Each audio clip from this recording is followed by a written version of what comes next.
Bienvenue à tous dans la pleine lune du 28 octobre, mais vue sous l'angle un peu plus personnel de ce qui va se passer dans mon thème de naissance en fonction de mon signe et en fonction des configurations astrales. C'est donc une pleine lune qui est assez chargée, parce qu'elle est éclipsée, c'est-à-dire la lune va être éclipsée par le soleil. C'est donc une pleine lune qui va mettre l'accent beaucoup plus du côté des forces solaires que des forces lunaires, alors même que la lune est chez elle en taureau. Alors, il y a un degré qui est activé, qui est un petit peu difficile. C'est une femme regarde un tombeau ouvert. C'est le 5e degré, puisqu'on prend toujours le degré au-dessus. Et donc, c'est une période qui s'annonce quand même belliqueuse pour un certain nombre de pays et belliqueuse au plan global. Je ne vous apprendrai rien. Par contre, la question qui va se poser dans cette pleine lune, comment je vais pouvoir amener la paix chez moi, en moi, et comment traverser au mieux cette période avec cette lune qui est un petit peu faible et qui est conjointe à Jupiter, Jupiter qui est le retour à l'équilibre, qui est aussi l'opulence, qui est aussi l'abondance et qui subit la pression de Mars, Mercure, Soleil. Eh bien, c'est des événements extérieurs que je ne contrôle pas forcément, qui viennent s'imposer à mon quotidien. Si je suis Taureau, eh bien entendu, vous allez être très sollicité, notamment les personnes qui ont une planète à 4 degrés du Taureau, qui sont ascendants Taureau, 4 degrés également. Les personnes qui ont le 4 degrés en Scorpion actif vont être impactées par cette pleine lune, et les personnes qui également sont sur 4 degrés en Vierge et 4 degrés en Capricorne. Donc, regardez la planète qui est activée par cette pleine lune, comment cette planète va être quelque part éclipsée. Comment les valeurs de cette planète sont invitées à être modifiées. Et en fonction de la maison où se trouve la planète, eh bien, c'est dans ce registre-là que vous allez être invité à modifier quelque chose sous l'angle de l'éclipse. Donc, l'éclipse, elle amène beaucoup d'énergie, elle amène aussi beaucoup d'inquiétude, beaucoup de stress, beaucoup d'incertitude et beaucoup d'anxiété. Donc, vous pouvez très bien ne pas dormir, perdre le sommeil, être en proie à des inquiétudes profondes, mais ne vous laissez pas aller à ces inquiétudes, parce que dans une situation, quelle que soit cette situation, on est dans une espèce de binarité. Pluton, il vient raconter l'inversion. Donc, il vient me raconter aussi l'idée du bien, l'idée du mal, l'idée de la paix, les idées de la guerre. Mais si moi-même je perds ma lumière, eh bien, la lumière ne sera plus possible ni dans ma vie, ni autour de moi. Donc, cette pleine lune, elle vient raconter que même si je perds ma lumière, je peux quand même me raccrocher à l'idée de la lumière. Et c'est ça que nous sommes invités à faire. Ça, c'est valable pour tous les signes du zodiaque, qui que nous soyons. C'est-à-dire que quelles que soient les situations que je vais vivre dans les semaines qui viennent, je suis invitée à remettre quand même de l'espérance, de l'espoir, de la lumière, y compris de la confiance. Alors, mettre de la confiance quand la société est en crise, quand l'actualité nous sollicite, ça peut sembler difficile. Et pourtant, c'est une des réponses à apporter dans le ciel actuel par cette conjonction Lune-Jupiter. Jupiter, il vient aider la Lune. De toute façon, il est en exaltation en Cancer. C'est un protecteur. C'est-à-dire qu'il y a quelque part une protection qui me dépasse, un peu comme une main divine qui est sur chacun d'entre nous. Que je la sente ou pas, peu importe, elle est présente. Par contre, Jupiter vient un petit peu enfler les inquiétudes lunaires. Autant que dans le thème de l'éclipse, ça se fait en maison 12, donc la maison de l'inconscient. Au plan personnel, si je suis Bélier, cette éclipse va se passer dans ma 2e maison. Si je suis Bélier ou ascendant Bélier, et le nœud nord vient me raconter ces acquis du passé, ces guerres du passé, ces guerres qui ont quelque part façonné l'histoire de la société dans laquelle je m'inscris. Ça vient me raconter aussi la nécessité de nettoyer un petit peu ces mémoires du passé, notamment au niveau transgénérationnel, pour comprendre peut-être que je peux fonctionner autrement et qu'il y a quelque part d'une invitation à guérir. Une invitation à guérir par Chiron. Et Mars, qui domine cette maison 1, cette maison 2, pardon, se trouve en maison 7. Et ça m'oblige à me resituer par rapport aux autres, par rapport au groupe. On est dans un temps où il risque d'y avoir de nouveau des fractures d'idées, des fracturations au niveau de nos amis, sur la compréhension du monde. Et je vais souffrir de ces fractures. Et comment je vais pouvoir garder quand même un lien social, conserver des choses comme l'amitié, alors même que nous n'avons pas la même sensibilité? Eh bien, c'est un enjeu de cette pleine lune. C'est-à-dire que il y a moi et il y a l'autre. C'est dans ma capacité à rentrer en empathie avec l'autre que la lumière peut aussi revenir. En maison 3, qui est la maison de la communication, on trouve Neptune qui est dans son propre domicile, on trouve Saturne, et on voit bien en ce moment une communication qui n'est pas neutre, une communication de propagande, une communication qui est idéologisée. Peu importe l'idéologie, mais il y a quelque chose de l'information à laquelle je n'ai pas accès. Donc il faut que je sois très vigilant sur ce que je vais comprendre et sur le message qu'on va me faire passer. Une fois que je sais que ce message n'est pas neutre, je vais pouvoir en tenir compte. Dans mon quotidien, ça veut dire quoi? Ça veut dire que je vais pouvoir démasquer des mensonges autour de moi, si je suis poisson. Ça veut dire aussi que je suis invitée, moi, à communiquer de manière beaucoup plus saine, beaucoup plus authentique et au-delà de mes souffrances. Là, le poisson est invité à dépasser ses souffrances habituelles pour se connecter à sa réalité. Une réalité qui est au fond de lui. Il y a quelque chose du poisson qui est très sacré, qui est, il a conscience du tout. Il a conscience de l'inconscient. Et par contre, il peut aussi amener cette compréhension à quelque chose de douloureux, aussi bien pour lui que pour les autres. Si je sais la vérité, comment cette vérité ne va pas me sembler absurde? Comment cette vérité, je peux la ramener, peut-être la réduire, pour en faire quelque chose que je vais pouvoir utiliser dans le quotidien, dans la réalité, dans les fondements même de mon être et de ma vie. Ça, c'est Saturne qui amène ça. Saturne qui est très bien aspecté. Saturne, il amène beaucoup de compréhension, beaucoup de sagesse. À 0 degré, il travaille avec Mercure. On l'a vu lors du passage de Mercure en Scorpion. Il y a une alliance. Il y a une alliance là qui joue à plein. Et donc, ça passe par Mercure. On l'a vu au moment du transit de Mercure. Et ben, ça continue.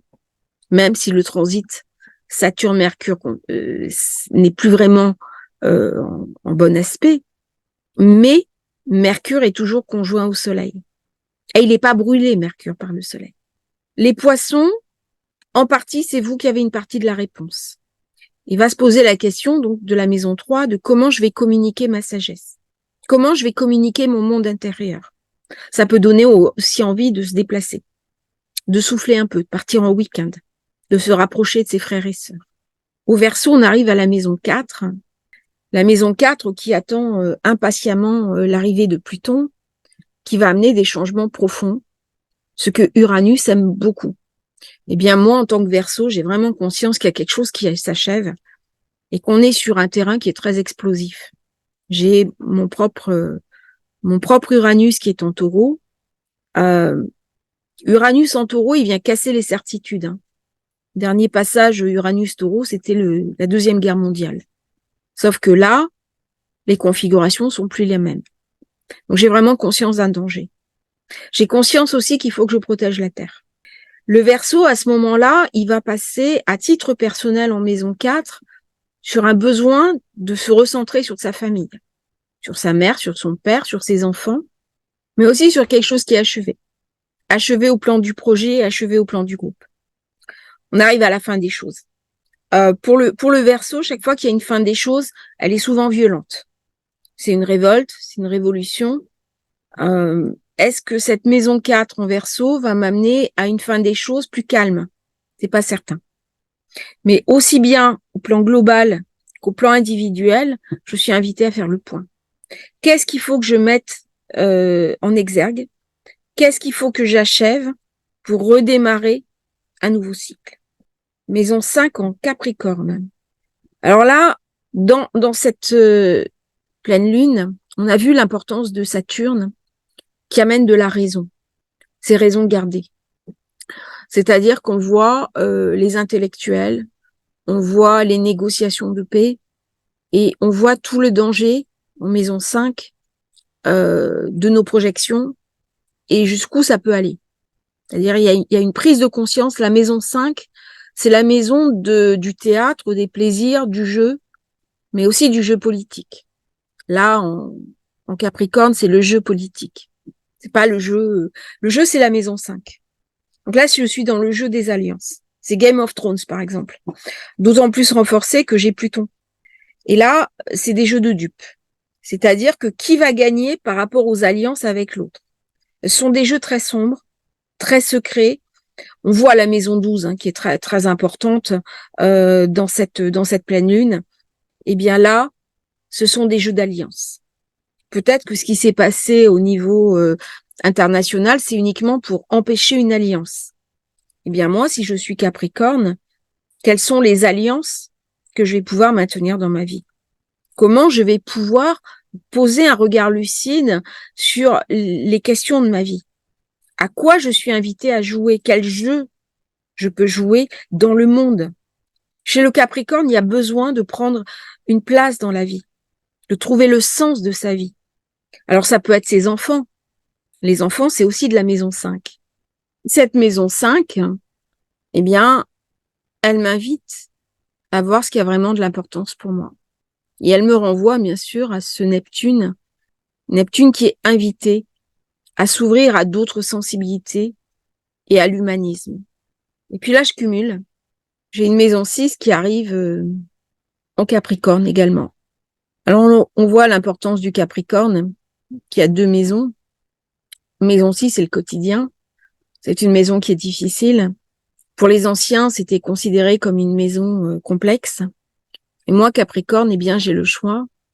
Ou je m'enferme dans quelque chose de douloureux, dans quelque chose de difficile, dans quelque chose qui est en souffrance, ou de toute façon, je n'aurai pas la réponse, et où ma santé peut en pâtir, ou je prends de la hauteur, et ça, le Capricorne, il sait faire, et je trouve un sens à ce qui se passe là. Donc, je suis invitée à trouver le sens. Sagittaire. Alors, le Sagittaire, vide de planètes parce que la dernière planète vraiment importante, elle est en Capricorne, c'est Pluton. Pluton qui vient raconter le risque, certains l'évoquent maintenant, le risque nucléaire. Et j'ai cet aspect entre cette lune et ce Pluton. En sachant que j'ai pas d'aspect Pluton-Jupiter, mais il y a un mais. C'est-à-dire que la lune, elle est conjointe à Jupiter. Donc il y a une peur. Il y a une peur complète que la situation m'échappe. Et la situation m'échappe à travers l'autre. Alors l'autre, c'est le pays, c'est l'autre pays, c'est l'autre communauté, mais c'est aussi tout ce qui n'est pas moi. Tout ce qui n'est pas moi est représenté dans ce thème par Jupiter, en taureau, qui vient m'amener de l'espérance. C'est-à-dire, j'ai un regard bienveillant pour l'autre. J'ai un regard d'amour. J'ai un regard d'empathie. Mais cet autre, je ne peux nier que si je suis pour l'un, je ne suis pas pour l'autre. Et donc, l'idée de l'autre, sur cette maison 7, elle est fracturée. Je ne peux pas dire comme en temps normal, il y a moi et il y a les autres. Il y a l'autre. Non, il y a plusieurs autres. Et malheureusement, il y a aussi cette question du choix qu'on retrouve dans la maison 7. Et c'est la maison qui est la plus chargée, puisqu'on rencontre, après la 7, le signe du Scorpion, et qui va finir en Balance, en maison 8. Et donc, dans le signe de l'autre, j'ai trois signes. Hein. J'ai Jupiter qui domine. Et il va dominer Mars, Cérès, Mercure et le Soleil. Ça veut dire qu'à un moment donné, cette maison 7, elle est sous la gouvernance d'un jeu qui me dépasse. Et je vois bien comment mon quotidien va être impacté par des décisions qui ne m'appartiennent pas. C'est-à-dire, on est dans quelque chose qui est hors de moi. L'idée de l'autre, quelque part, est soumise à quelque chose de non individuel. Donc, si je suis Sagittaire et que je reçois la maison 7, la leçon, c'est la même que pour le Scorpion. Ça vient renforcer aussi la maison Taureau, Scorpion. Si on regarde bien ce thème, c'est là où on a le plus de planètes. Lune, Jupiter, Uranus, pour la zone Taureau, et en face, Mars, Mercure, Soleil. Choc des titans. Là, on est sur le choc des titans. Comment je vais articuler ça dans ma vie de tous les jours? Pas du mieux que je peux, sans éviter la fracturation. C'est-à-dire, là, il y a deux discours qui sont irréconciliables. Et pourtant, on dit toujours qu'il faut un troisième point d'équilibre. Est-ce que le troisième point d'équilibre, ça va être Pluton? C'est-à-dire, on va à une déflagration? Ou est-ce que ça va être Saturne? Saturne, il va m'amener à garder la raison. Pour l'instant, j'ai pas la réponse.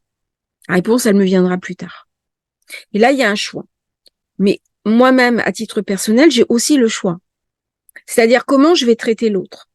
Comment je vais traiter celui qui n'est pas d'accord avec moi. Eh bien, si je rentre dans un choc frontal, quelque part, j'articule aussi la compréhension que l'extérieur est conforme à ce que je suis. Et on va se retrouver avec ce vertige que l'autre n'existe pas en tant qu'autre. Il est soit le support d'une idée, et si je rejette l'idée, je rejette l'autre, soit le support d'un système. Si je rejette le système, je rejette l'autre. Alors que l'autre, ce n'est que l'autre. Et ça va donner un certain nombre de soucis pour tout ce qui est association, pour tout ce qui est union, pour tout ce qui est rencontre avec ce qui n'est pas moi. Et cette interception Soleil, Scorpion, Lune, Taureau, là, je suis vraiment dans quelque chose qui est très, très puissant, qui peut amener à une rupture. Aussi bien à titre individuel qu'à titre du groupe et qu'à titre collectif. Il y a des sociétés qui, avec cette pleine lune, risquent d'être fracturées. Mais il y a une partie de moi aussi qui peut être fracturée. Je peux être fracturée dans mes certitudes. Si je n'accepte pas l'idée de la transformation. L'idée de la transformation, elle est amenée par Mercure. Elle est amenée par Mercure qui est pivot entre Mars, qui de toute façon, lui, ça passe ou ça casse, et puis je suis assoiffée de vengeance. Le Soleil qui amène de la lumière, mais il est dans les ténèbres intérieures. Par contre, Mercure, il a une parfaite connaissance de ce qui se passe. Lui, c'est exactement les risques. Et d'ailleurs, c'est assez fou que les otages aient été libérés suite à des pourparlers, des échanges, des tractations secrètes, au moment du passage Mercure en Scorpion. Ça montre bien l'importance de Mercure dans la période. Si je suis Scorpion, il faut que je fasse attention à pas réveiller mes démons. Ça peut être une période terriblement anxiogène pour les Scorpions. Attention à ce que vous regardez aussi sur Internet, parce qu'il y en a qui ont vite fait de nous amener dans je dirais, dans une compréhension apocalyptique du monde. Et si on perd la lumière, c'est ça l'idée du Scorpion. Le Scorpion, il faut qu'il garde la lumière. C'est le gardien de la femme la plus secrète, et aussi la plus sacrée. C'est lorsque tout le monde a perdu espoir, le Scorpion garde encore un embryon d'espoir. Et ça m'amène à la maison 8, qui est la maison de la mort, qui est la maison plutonienne, qui se trouve en Balance, donc sous l'égide de Vénus, qui, je l'ai dit, est faible, et se trouve bien sûr dans sa propre maison, qui commence en Balance, avec la lune noire. Donc là, elle est pas rayonnante. Là, Vénus, les accords de paix, c'est pas à l'ordre du jour. Au contraire. On a envie d'en finir avec cette paix qui, de toute façon, n'a pas réglé les problèmes. Est-ce que la guerre va régler les problèmes? C'est valable en moi. C'est-à-dire que si j'ai fait une paix dans ma famille, je peux très bien la remettre en question. Elle vient me raconter aussi quelque part une pulsion de mort. Elle vient me raconter aussi ma propre finitude. Ça peut donner pour les personnes balance un côté très inquiétant. J'ai peur de l'avenir, j'ai peur de demain. Je me sens coincée, je me sens verrouillée. Comment sortir de mon quotidien? Quelque chose qui échappe à la balance. La balance, désespérément, elle cherche l'équilibre. Là, elle a beaucoup de mal parce qu'elle se sent enfermée. La maison 9, qui est la maison de la réflexion, des grandes études, Vierge, très bonne position pour elle, dominée par Mercure. Si je fais n'importe quoi, je sais quel est le prix qui va être payé. Donc de toute façon, on est sur une histoire du quotidien. Quand on amène une aide humanitaire à une population, on est sur un registre vierge. Autant l'humanitaire, en global, l'idée de l'humanitaire, c'est poisson, autant les convois humanitaires, c'est vierge. Et c'est ça qui va pouvoir permettre de relancer un échange, un dialogue et peut-être d'apaiser aussi une situation qui est tendue. À titre personnel, 9 en vierge, je suis invitée à réfléchir aux situations qui vont se présenter à moi. Je ne peux pas me laisser emballer par ma passion. Si je me laisse emballer par ma passion, par ma fébrilité, par mon inquiétude, je vais louper la période. La période, elle est très riche d'enseignements. C'est une période profondément transformatrice. À l'issue de la période, après la troisième éclipse, je serai plus la même personne. Là, on est sur la dernière éclipse en taureau. C'est-à-dire, il y a quelque chose de mon passé qui n'a pas été résolu. C'est le moment. Qu'est-ce que je dois achever de mon passé? Qu'est-ce que je dois ouvrir comme porte? Ça va chercher loin, ça va chercher dans la structure. J'ai Mars qui est à l'opposé. Mars qui se retrouve, pas Mars, Saturne. Saturne qui est en face. Pourquoi j'ai dit Mars? Oui, parce qu'il est conjoint à Mercure. Donc j'ai Mars aussi. Je suis coupée en deux. Soit je regarde mon passé de manière sereine et je suis prédominée Mercure, soit je suis emportée dans ma fièvre, mes terreurs et ma pulsion, et c'est Mars. Si je suis Lion, c'est en maison 10, la maison 10 qui domine, et la maison 10 en Lion, ça renvoie forcément à la 5, et ça renvoie aussi au Soleil, qui est en Scorpion. Et ce qui domine en ce moment, c'est des forces obscures. Des forces obscures qui se sont abattues sur le monde, et je sens la force de ces forces obscures dans mon quotidien. C'est les attentats, c'est les alertes à la bombe, c'est l'insécurité. Et comment, moi, Lion, je vais quand même pouvoir rayonner cette lumière. Alors, en tant que Lion, ça va être difficile dans le mois qui vient. Le Lion, il est assez faible. Il faudra attendre le passage du Soleil en Sagittaire pour retrouver une énergie feu qui va me permettre d'avoir une visibilité plus directe. Pour l'instant, je suis dans des choses très sourdes, très secrètes et souvent malsaines. C'est pas un monde que je connais si bien que ça. Il y a quelque chose de pur, d'authentique et de monobloc chez un Lion. Le Scorpion, c'est un monde secret. C'est un monde d'intrigue. Et là, le Lion, il est pas à l'aise avec ça. Donc la maison 10, elle est pas à l'aise. Elle aimerait être au-dessus de la mêlée et elle peut pas. Il y a des oppositions, des antagonismes. C'est valable en moi. Si je suis Lion cette année, ce mois-ci, je vais avoir beaucoup de mal à rayonner ce que je suis. Maison 11 est en Cancer, pareil que le Capricorne. Pareil que le Capricorne. Elle vient me raconter. Maison 12 en Cancer, maison 11 déjà en Cancer, les projets, le groupe. Et là, on voit bien la fureur populaire. Mais moi, en tant que personne, comment je vais continuer à faire avancer mes projets? Pour les personnes Cancer, c'est un bon moment. Voilà. C'est peut-être le signe qui va le mieux tirer les marrons du feu, parce qu'il y a quelque chose à ce moment-là où je suis en prise avec la réalité. Si je ne tombe pas complètement dans mon émotivité, et là, j'ai deux maisons chez moi, donc je vais être très sollicitée. Ça va être un mois important pour les cancers, mais mon régent, ma lune, qui domine le cancer, elle est en taureau. Elle vient me raconter le précédent cycle, puisque là, on est sur une pleine lune qui est en taureau, donc qui est un reliquat du cycle précédent, nœud nord en taureau, nœud sud en scorpion. Le régent karmique du taureau, mais sur c'est Vénus. Et c'est aussi la lune. Et donc, si je comprends ce qui s'est passé l'année dernière au regard de ma lune, ça va m'apporter des réponses pour ma vie actuelle.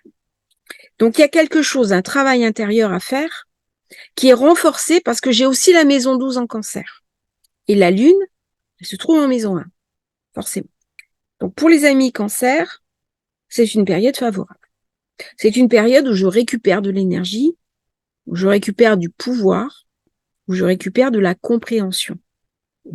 C'est un moment très important pour mettre en place des projets, mais aussi pour cicatriser des choses anciennes. Si on a une opération, si on a quelque chose du l'ordre de la santé, on va trouver la solution. Donc, c'est un moment très positif pour les cancers. Les Gémeaux, on a l'ascendant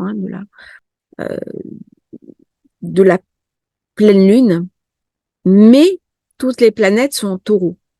Donc, de toute façon, dans cet ascendant qui reçoit le taureau intercepté, il y a beaucoup de puissance pour nos amis Gémeaux. En sachant que Mercure est du côté Scorpion. Donc, il y a quelque chose à transmuter. Il y a quelque chose à changer. Il y a quelque chose qui est arrivé pour moi, ma compréhension de moi-même, qui aboutit. Est-ce que je vais accepter ou pas le changement? C'est tout ça la question. Eh bien, je vais pas l'accepter dans les premiers jours après la pleine lune. Je vais l'accepter quelques jours avant la nouvelle lune, où il va y avoir des bouleversements dans ma vie. Et ces bouleversements sont amenés par Uranus, Jupiter et Lune, qui sont dans la maison 1. Donc, quelque part, qui sont reliés à moi. Si je suis taureau, eh bien, le taureau, je vais dépendre de cette maison 1. Donc, j'ai dit, c'est une période très importante pour les taureaux. C'est une période de remise en question. C'est une période de chamboulement émotionnel. C'est une période de tension. Et à ce niveau-là, eh bien, je suis invitée positivement à calmer un petit peu le jeu, calmer mon anxiété et regarder ce que je dois changer dans ma vie. Changer à titre personnel, changer sur la question du sens et changer aussi sur l'histoire de l'engagement. Voilà un petit peu à titre personnel la pleine lune du 28 octobre. Je vous souhaite à tous une merveilleuse pleine lune et puis à bientôt pour une nouvelle transmission sur Astrologie Facile.